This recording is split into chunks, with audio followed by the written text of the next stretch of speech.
Hello everyone, నేను ఈ వీడియోలో రొయ్యలతోటి పచ్చడి ఎలా చేసుకోవాలో చూపించబోతున్నాను. Prawns pickle. దీనికోసం మనం రొయ్యలు, నూనె, ఉప్పు, కారం, పసుపు, అల్లం వెల్లుల్లి పేస్ట్, మసాలా ఇవన్నీ తీసుకోవాల్సి ఉంటుంది. దీని క్వాంటిటీ అయితే నేనైతే చెప్పట్లేదు, ఎందుకంటే మన టేస్ట్ని బట్టి, ఇంకా మనకి గ్రేవీ ఎక్కువగా కావాలా లేదంటే పీసెస్ ఎక్కువగా కావాలా అన్న దాన్ని బట్టి మనం అడ్జస్ట్ చేసుకుంటూ పచ్చడిని అయితే కలుపుకోవచ్చు. కూరలాగా కంగారు పడాల్సిన అవసరం లేదనమాట, ఎందుకంటే మనం దాంట్లో ఏది సరిపోకపోయినా తర్వాత అడ్జస్ట్ చేసుకోవచ్చు. 2 days తర్వాత అయినా కలుపుకోవచ్చు, ఇబ్బంది ఏమీ ఉండదు. నేనైతే ఇక్కడ కడిగి శుభ్రం చేసుకున్న 400 grams వరకు రొయ్యల్ని తీసుకొని స్టవ్ మీద ఒక గిన్నె పెట్టుకొని దాంట్లో సాల్ట్, పసుపు, రొయ్యలు వేసి ఉడికించుకుంటున్నాను. ఈ విధంగా మొత్తం కలుపుకొని స్టవ్ మీద ఉంచుకుంటే కాసేపటికి దాంట్లోంచి వాటర్ అనేది బయటకు వస్తుంది.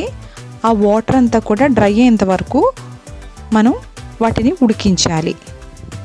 ఆ వాటర్ పారే అవసరం లేదు, ఉడికించుకుంటే సరిపోతుంది. చూసారు కదా, 5 minutes తర్వాత ఇలా వాటర్ అనేది బయటకు వచ్చేసింది అనమాట. ఈ వాటర్ కంటెంట్ అంతా కూడా అబ్జర్బ్ అయిపోవాలి.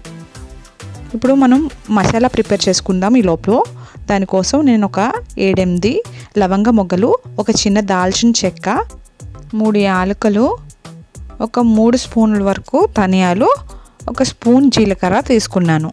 వీటిని మెత్తగా పౌడర్ చేసుకొని పక్కన ఉంచుకోవాలి. దీంట్లో ఇంకా మనం మెంతులు, ఆవాలు కూడా యాడ్ చేసుకోవాలి. ఇక్కడ ఒక 1/2 స్పూన్ అంత మెంతులు, తర్వాత 1 స్పూన్ ఆవాల్ని నేనైతే యాడ్ చేసుకున్నాను. వీటిని చిటపటలాడేంత వరకు కూడా ఫ్రై చేసుకోవాలి, డ్రై రోస్టే. తర్వాత మనం ముందుగా పక్కకు తీసి పెట్టుకున్నాం కదా మసాలా దినుసులు, వాటిని కూడా వేసి లైట్గా హీట్ అయ్యే వరకు ఉంచితే సరిపోతుంది. వీటినన్నిటినీ కూడా మెత్తగా పౌడర్ చేసుకొని పక్కన ఉంచుకోవాలి.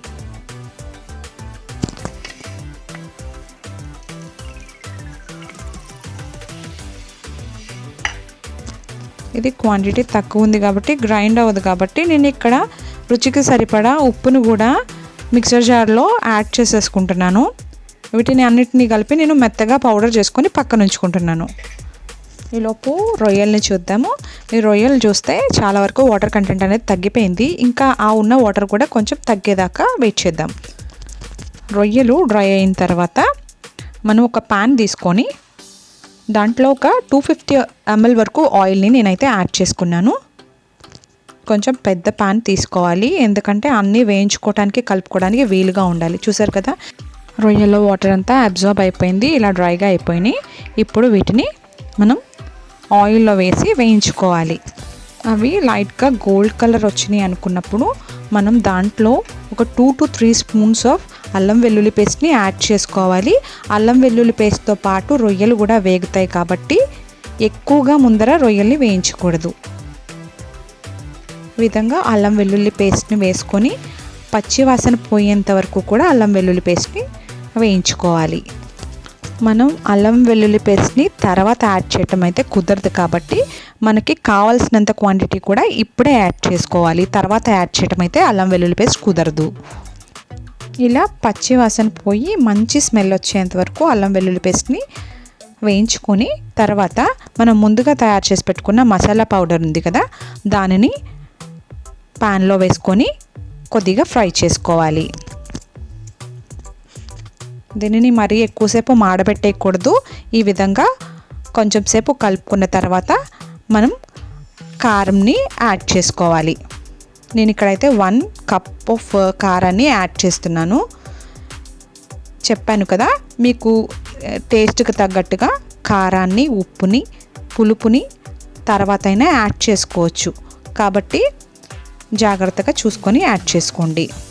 ఈ విధంగా పచ్చి వాసన పోయేంత వరకు కారాన్ని కూడా వేయించండి. 5-10 నిమిషాల కన్నా టైం అయితే ఎక్కువైతే పట్టదు. తర్వాత స్టవ్ ఆఫ్ చేసుకొని ఈ మిశ్రమాన్ని చల్లారనివ్వండి. చల్లారిన తర్వాత నేను ఇక్కడ ఒక 6 నిమ్మకాయలు రసాన్ని తీసుకున్నాను. దాంట్లో గింజలు పట్టకుండా చూసుకోండి, ఆ గింజలు లేకుండా నిమ్మరసాన్ని యాడ్ చేసుకోండి. నాకైతే ఇక్కడ కొంచెం సాల్ట్ తక్కువైంది కాబట్టి నేను కొంచెం సాల్ట్ని యాడ్ చేశాను. మీరు కూడా ఈ విధంగా ఏదైనా సరిపోకపోతే యాడ్ చేసుకోవచ్చు, కానీ సాల్ట్ అనేది చూసుకొని యాడ్ చేసుకోండి. ఎందుకంటే మనం ముందుగా ముక్కలు ఉడికించేటప్పుడు కూడా దాంట్లో సాల్ట్ వేస్తాం కాబట్టి తర్వాత ఉప్పు అయిపోతుంది. అంతే ఫ్రెండ్స్, చాలా ఈజీ కదా రొయ్యల పచ్చడి చేయటం. దీనిని ఒక గాజు కానీ ప్లాస్టిక్ కానీ కంటైనర్లో పెట్టుకొని బయటైనా ఫ్రిడ్జ్లోనైనా మీరు స్టోర్ చేసుకోవచ్చు. Thank you for watching this video. Please like, share and subscribe.